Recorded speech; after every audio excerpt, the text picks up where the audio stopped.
Welcome to Same Spit, Different Face TV. Well, my opinions is facts, and if you don't like my opinions, you can start your own podcast. And it's free. So don't forget to spit on the like button, the subscribe button, and the notification. Now, Spit Squad.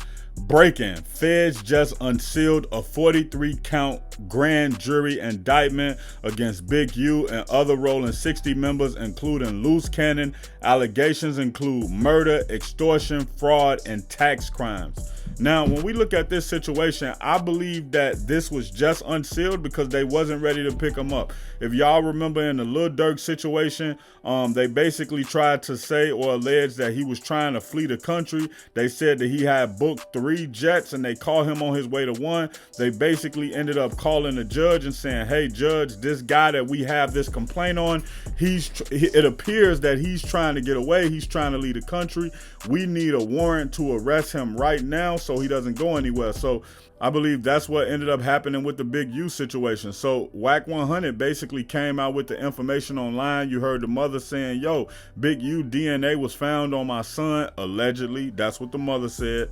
And then it just turned into a situation where Whack 100 was online basically saying, hey, I'm just trying to give him the heads up. I'm from the streets. I'm not a cop. I came across this information. I need to get this information out here so he can figure it out and get out there. And so I believe that made the Feds say, okay, we got to go get this guy now before he figure out what's really happening or before he have time to leave. So that's why the document was sealed, and a lot of them guys don't even know what's going on with their arrest complaint. If I'm not mistaken, Loose Cannon's still in Vegas right now waiting to be extradited. When he did that interview with Remo and he was talking about his case, he seemed like he didn't know a lot of things that was going on, but now I'm sure he know what's going on, and obviously his lawyer would know what's going on at this point too, and maybe he's waiting to find his lawyer. If he have a lawyer, I'll definitely update y'all with that, what's going on with Loose Cannon, his lawyer, and the rest of the case, so y'all can hit the subscribe button because of that. But anyway, man, all of this stuff is stuff that we basically already know, but now it's just unsealed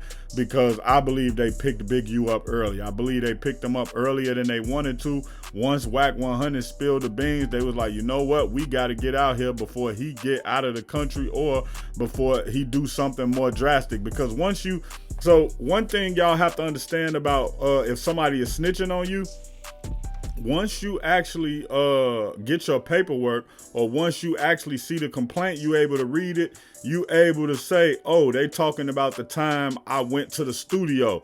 Oh, I know who was at the studio. I know who the engineer was. I booked that through that engineer.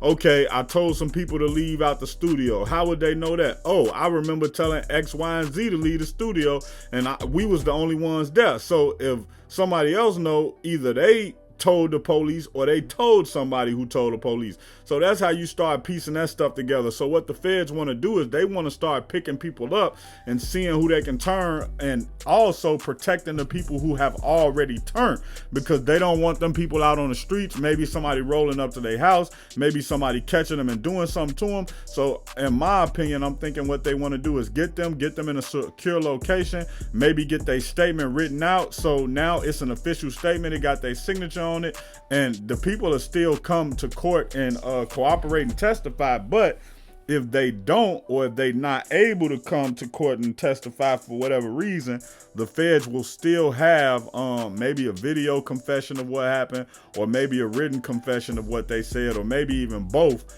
So the feds just as they say, crossing their T's and dotting their I's. It's not looking good for Big U, Loose Cannon, and then we don't know what else is gonna happen with Brick Baby, to be honest. I did a video, y'all can check that out in the end screen, where they talked about Brick Baby being checked into PC. If you're new to the channel and want more updates about Big U, Rico, Indictment, of the Rolling 60s, I need you to hit the subscribe button. And if you enjoyed this video or just found out anything new that you didn't know in this video, hit the like button. Check out my original Chicago hood movie in the end screen, No Time to Play Fair. If you into sneakers, you a sneakerhead, you love seeing the new Jordans, Pumas, whatever it may be, subscribe to Kicking It with Fairplay 2333. If you trying to follow me on my basketball journey, my weightlifting and fitness journey, and also be inspired to get back on your fitness journey, Subscribe to Fair Play, Flex, and Fadeaway. Also, any of these pages I just named, you can also find them on TikTok or Instagram.